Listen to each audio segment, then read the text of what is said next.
Leader of opposition Rahul Gandhi ने government पर एक बहुत ही बड़ा एलिगेशन लगाया है कि इन्होंने कई जगह पर वोट चोरी की है और इनका यह भी कहना है कि इस वोट चोरी में इलेक्शन कमीशन का बहुत ही बड़ा रोल था। इसका मतलब ये हुआ कि इलेक्शन कमीशन ऑफ इंडिया, जिसकी रिस्पॉन्सिबिलिटी देश की डेमोक्रेसी को बचाना है, जिन पर जनता का विश्वास है, जिनके ऊपर जिम्मेदारी है कि वो फेयर इलेक्शन करवाए, उन्होंने खुलेआम बीजेपी की दलाली की है। लेकिन उनके हाथ में जो इलेक्शन का डेटा है और स्क्रीन पर जो उन्होंने वोटर्स दिखाए, क्या वो सच थे? क्या ईसीआई ने सच में कुछ अनफेयर किया है, या फिर ऐसा तो नहीं कि बस ऑपोजिशन इलेक्शन हार गई इसलिए ये सब ड्रामा कर रही है? क्योंकि हर बार ऑपोजिशन इलेक्शन हारने के बाद यही कहती है कि वोट चोरी हो गई या फिर ईवीएम हैक हो गया।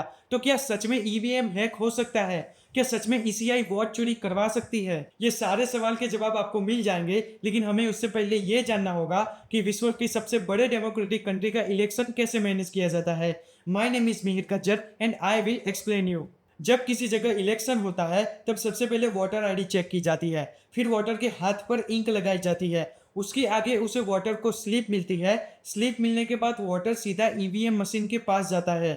ईवीएम मशीन में जब वो अपने चुने गए उम्मीदवार को वोट देता है तब एक बीप साउंड करता है और साइड में रखे हुए वीवीपैट मशीन में एक बैलेट पेपर निकलता है, जिसे वोटर 4 सेकंड के लिए देख सकता है कि उसने जिस कैंडिडेट को वोट दिया है वो बैलेट पेपर में है कि नहीं। ऑपोजिशन कई बार कहती है कि रूलिंग पार्टी के द्वारा ईवीएम हैक किया जाता है। इसका एक सिंपल जवाब है, अगर ईवीएम हैक हो सकता है तो वोटर किसी भी कैंडिडेट को वोट क्यों ना दे, लेकिन बैलेट पेपर उसी पार्टी का निकलेगा जिसमें वो सेट किया गया होगा और बैलेट पेपर काउंट हो गए तो रूलिंग पार्टी ही जीतेगी। लेकिन ये हो ही नहीं सकता, क्योंकि जब वोटर कैंडिडेट को चूज करता है तब वीवीपैट मशीन में 4 सेकंड के लिए बैलेट पेपर दिखाया जाता है। अगर उसे कुछ गड़बड़ी दिखाई पड़ती है तो वो तुरंत कंप्लेन कर सकता है। अब बात करें वोट चोरी की, तो ऑपोजिशन ने ईसीआई पर एक बहुत ही बड़ा सीरियस एलिगेशन लगा दिया है, जिससे पूरे देश की जनता भड़क सकती है और पूरे देश में गवर्नमेंट के अगेंस्ट प्रोटेस्ट या कम्युनल राइट्स हो सकते हैं। तो चलिए इस सच्चाई को जानने की कोशिश करते हैं और इस वीडियो में मैं आपको पूरे फैक्ट के साथ ऑपोजिशन के ड्रामा और ईसीआई की गलतियां भी बताने की कोशिश करूंगा। फिर आपको खुद ही पता चल जाएगा कि रियलिटी क्या है।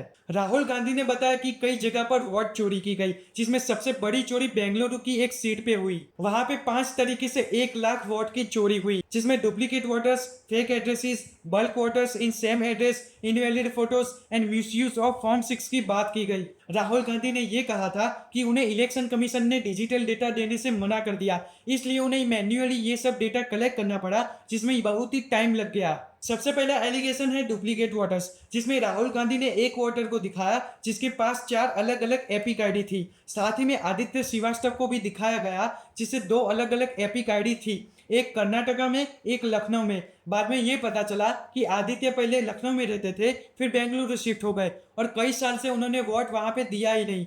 तो इससे तो ये साबित नहीं हो सकता कि उन्होंने 2 बार वोटिंग की और बीजेपी को ही अपना वोट दिया। और ऐसा भी हो सकता है कि इन्होंने यहाँ पे आकर नई वोटर आईडी नए एड्रेस के साथ बनवा ली, लेकिन वहां की वोटर आईडी बंद नहीं करवाई। ऐसा सेम टू सेम पहले केस में भी हो सकता है, क्योंकि 4 एपिक में से 2 तो एक ही सीट के थे और वो 2 बार वोट तो दे ही नहीं सकते, क्योंकि वोट देने के बाद तो हाथ पे इंक लगा दी जाती है, तो वो 2 बार वोट कैसे दे सकते हैं? इसलिए इससे साबित तो नहीं हो सकता कि उन्होंने 2 बार वोट दिया, लेकिन इनसे ये साबित जरूर हो गया कि इलेक्शन कमीशन ने इन पर ध्यान नहीं दिया और उनकी पुरानी आईडी रिमूव नहीं करवाई। तो इलेक्शन कमीशन को इस पर ध्यान देना चाहिए था। दूसरी चोरी बताई इन्होंने bulk voters in one address की। उन्होंने कहा कि एक एक घर में 80 वोटर्स है और वहां जाके चेक किया गया तो पता चला कि वहां पे इमिग्रेशन वर्कर्स रहते हैं और फिर चले जाते हैं। मतलब कि वहां पे कोई भी वर्कर रेंट पे रहने आता है तो वो अपनी वोटर आईडी में वहां का एड्रेस डलवा देता है, लेकिन जब वो वहां से निकलता है तब वो एड्रेस रिमूव नहीं करवाता। तो इससे ये तो साबित नहीं हो सकता कि एक ही एड्रेस से 80 वोटर्स ने वोट दिया, लेकिन इलेक्शन कमीशन ने एड्रेस वेरीफाई करने में बहुत ही बड़ी मिस्टेक कर दी। तीसरी चोरी बताई उन्होंने फेक एड्रेस की, जिसमें कई वोटर्स के एपिक में हाउस नंबर 0 था। हाउस नंबर 0 का ये मामला है कि कई वोटर्स इलीगल कॉलोनीज में रहते हैं, तो वो वोट तो दे सकते हैं, लेकिन वो ईसीआई के डेटा में अपना रियल एड्रेस नहीं डाल सकते, इसलिए उन्होंने हाउस नंबर 0 डाल दिया और ईसीआई ने उसको वेरीफाई नहीं किया। तो इस रीजन से भी ये प्रूफ नहीं हो पाया कि वोट चोरी हुई, लेकिन ये जरूर प्रूफ हो गया कि ईसीआई ने एड्रेस वेरिफिकेशन में मिस्टेक कर दी। और एक एलिगेशन है invalid photos and misuse of form 6। इसमें राहुल गांधी कहते हैं कि एक ही पर्सन जो है शकुंतला देवी, जिन्होंने 2 बार वोटिंग की, जिसकी फोटो भी उन्होंने दिखाई, जो बीएलए ने वेरीफाई किया है। बीएलए एक बूथ लेवल एजेंट होता है जो एक पार्टी का ही सदस्य होता है और ये जो फोटो है वो बीएलए ने ही टिक मार्क किया। जब शकुंतला देवी को ये पूछा गया कि इन्होंने 2 बार वोट दिया है कि नहीं, तो उन्होंने ये बोला कि मैंने तो एक ही बार वोट दिया है। इसमें तो बूथ लेवल एजेंट की गलती है, उसने 2 बार टिक मार्क कर दिया। अब ये सारे फैक्ट से ये तो साबित हो जाता है कि इलेक्शन कमीशन ने वोटिंग में बहुत ही बड़ी गलती की है और कई जगह पे गड़बड़ी की है, लेकिन इससे ये साबित नहीं होता कि यहाँ पे वोट चोरी की गई है। तो इलेक्शन कमीशन को माफी मांगनी चाहिए और ये जो वोट का जो सिस्टम है उसे ठीक करना चाहिए, लेकिन ऑपोजिशन को इसको वोट चोरी का नाम देखकर नहीं दिखाना चाहिए, क्योंकि ये सारा डेटा रजिस्टर्स वोटर का था, ना कि उन वोटर्स का जिन्होंने वोट दिया है। और ये भी इससे साबित नहीं होता कि ये वोटर्स ने बीजेपी को ही वोट दिया है। अगर राहुल गांधी इसे बीजेपी की वोट चोरी बताते हैं तो इससे देश में कम्युनल राइट्स और प्रोटेस्ट हो सकते हैं, जो हमारी देश की शांति के लिए ठीक नहीं है। और ये वोट चोरी है तो राहुल गांधी एक लीगल कंप्लेन क्यों नहीं कर देते और ओथ क्यों नहीं लेते, क्योंकि वो ओथ लेंगे और जो इस पे इन्वेस्टिगेशन किया गया और बाद में ये साबित हुआ कि इलेक्शन कमीशन ने वोट चोरी नहीं करवाई तो राहुल गांधी को जेल भी हो सकती है।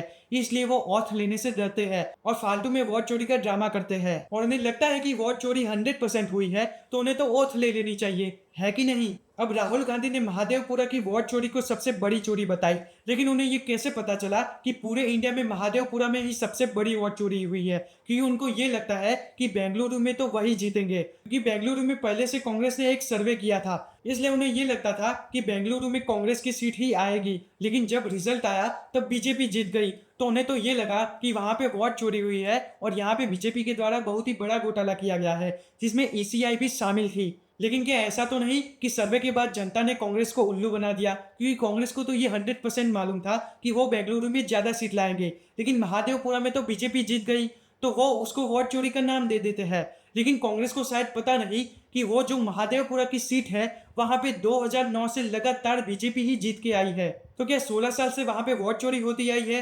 अगर 16 साल से वोट चोरी होती तो 2014 से पहले तो कांग्रेस की गवर्नमेंट थी, तो उसके लिए तो कांग्रेस रिस्पॉन्सिबल हुई ना। बीजेपी के पास इतना पावर कहां से आ गया कि वो वोट चोरी करा दे? और राहुल गांधी अभी ये सब एलिगेशन क्यों लगा रहे हैं? क्योंकि 28 अक्टूबर 2023 को इलेक्शन कमीशन ने एक डेटा रिलीज किया था जो कि ड्राफ्ट इलेक्टोरल रोल्स थे, और उन्होंने ये अनाउंस किया था कि 9 दिसंबर तक किसी को भी किसी भी प्रकार की समस्या है तो वो कंप्लेन कर सकते हैं। लेकिन कांग्रेस ने तभी कोई भी प्रकार का एलिगेशन नहीं लगाया या कोई भी प्रकार की कंप्लेन नहीं की। उसके बाद जनवरी 2024 में सारा डेटा फाइनल कर दिया और राहुल गांधी ने जो डेटा बताया वही डेटा को रिलीज किया गया, मतलब कि तब के टाइम पर उनके पास ये डेटा अवेलेबल था। तो ये कैसे कह सकते हैं कि ईसीआई ने उनको डेटा नहीं दिया? उसके बाद भी ईसीआई इलेक्शन से पहले सारे पार्टीज के रिप्रेजेंटेटिव को बुलाती है और लिस्ट फाइनल करती है। तब के टाइम पर भी कांग्रेस की तरफ से वहां पे कोई ना कोई तो रिप्रेजेंटेटिव होगा, तो तब के टाइम पर उसने कंप्लेन क्यों नहीं करवाई? फिर वोटिंग हो जाने के बाद कुछ टाइम होता है जब कंप्लेन कर सकते हैं, फिर भी कांग्रेस ने वहां पे कंप्लेन नहीं करवाई। और इतने सारे चांस मिलने के बाद भी पार्टी ने 5-6 महीने बाद कंप्लेन की, और ये तो कोई कंप्लेन है ही नहीं क्योंकि राहुल गांधी ने कोई ओथ लिया ही नहीं, बस प्रेस कॉन्फ्रेंस में ड्रामा किया कि वोट चोरी हो गई। और सही बोले तो ये सारी गलती इलेक्शन कमीशन की थी, उसने ये डेटा वेरीफाई करने में गड़बड़ी की और इसे कोई वोट चोरी का ड्रामा करके प्रूफ नहीं किया जा सकता कि वोट चोरी हुई। तो शायद आपको पता नहीं कि 1947 में असली वोट चोरी हुई थी, जब सरदार वल्लभ भाई को 15 में से 12 वोट मिले थे और नेहरू को सिर्फ 3 वोट मिले थे, फिर भी नेहरू जी प्रधानमंत्री कैसे बन गए क्या पता।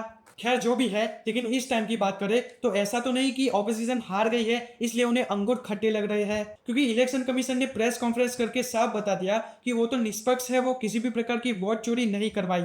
राहुल गांधी ये सब ड्रामा कर रहे हैं और ओथ नहीं ले रहे। खैर इस वीडियो में मैंने आपको फैक्ट और सॉलिड रीजन के साथ बता दिया कि वोट चोरी हुई है कि नहीं।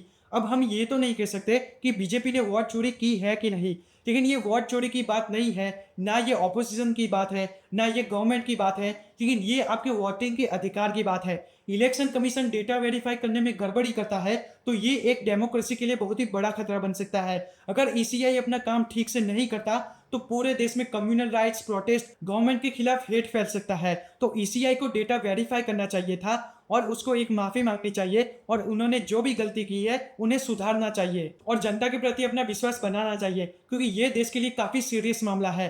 आपका जो वोटिंग का अधिकार है वो ना ही बीजेपी छीन सकती है, ना ही कांग्रेस छीन सकता है, और ना ही इलेक्शन कमीशन छीन सकता है। ये वीडियो पसंद आया तो लाइक कर दीजिएगा और इस वीडियो को अपने फ्रेंड्स और फैमिलीज के साथ शेयर कीजिएगा ताकि वो भी ये वोट चोरी की सच्चाई से अवेयर हो सके। जय हिंद।